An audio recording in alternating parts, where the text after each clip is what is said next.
Hello there. So today we're going to work with the match and index functions within Excel.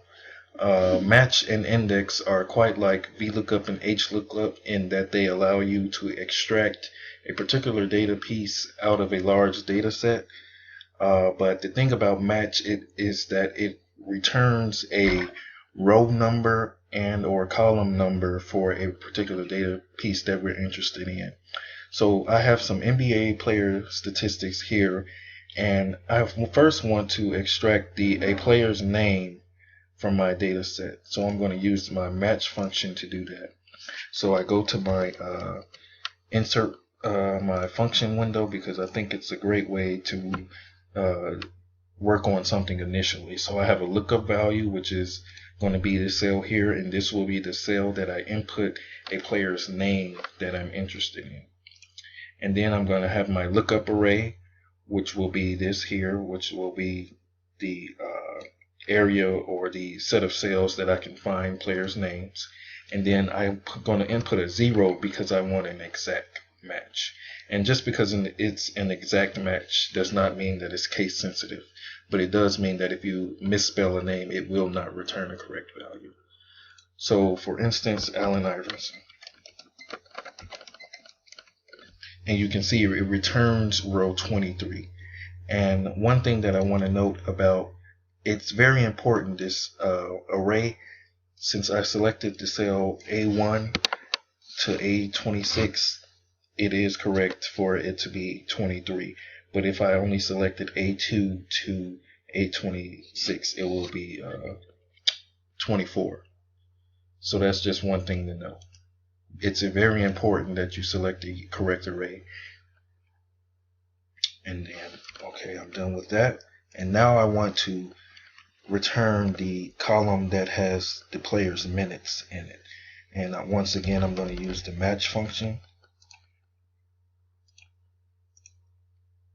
Okay, and then lookup value, I'm going to input the minute statistic here. Lookup array will be these statistical headings here. And once again, I want a exact match, so I put in 0. And then if I go to my lookup value and type in minutes, made an error.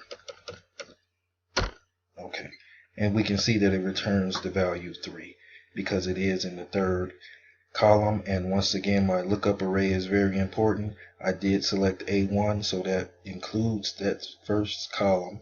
So the minutes will be the third column. So 1, 2, and 3. And now that I know the location of Allen Iverson's statistical area and then the particular column that his minutes are located in, I can use the index function to return a value for Allen Iverson's total minutes for the season. So I'm going to use the index function. And then this array is very important. Since I selected the first column and first row for each of my match functions, I must do that for my index function as well. So I'm going to select my entire chart.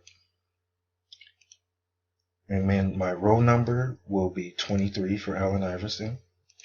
And then my minutes will be, column number will be 3. And we can see that it returns the value 37,584. And we can double check that, and that is correct. So if I can make changes to this, let's say John Havlicek.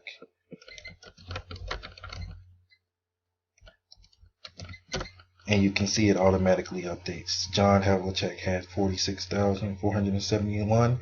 If we go up to our chart, 46,471. So we can actually, instead of having to constantly change, this, which would automatically change this, we can just change our index function once and for all by, just copying and pasting our match functions into our index function. And we can do that simply by just going in, copy, and then we're going to go to our copy, and then you want to press enter to get out of that, and then go to our index function, And then for row number, you want to change that to that, which will return 14, as we can see. And then we want to go into our column match function, copy that, press enter to get out of it. Go back into our index function, and for column number, we're going to put in our column match function, and we can see that it gives us everything that we need. So this is a way that we can utilize the match and index functions to extract a particular data piece from a large data set. Yeah, and this has been Match and Lookup Index. Thank you.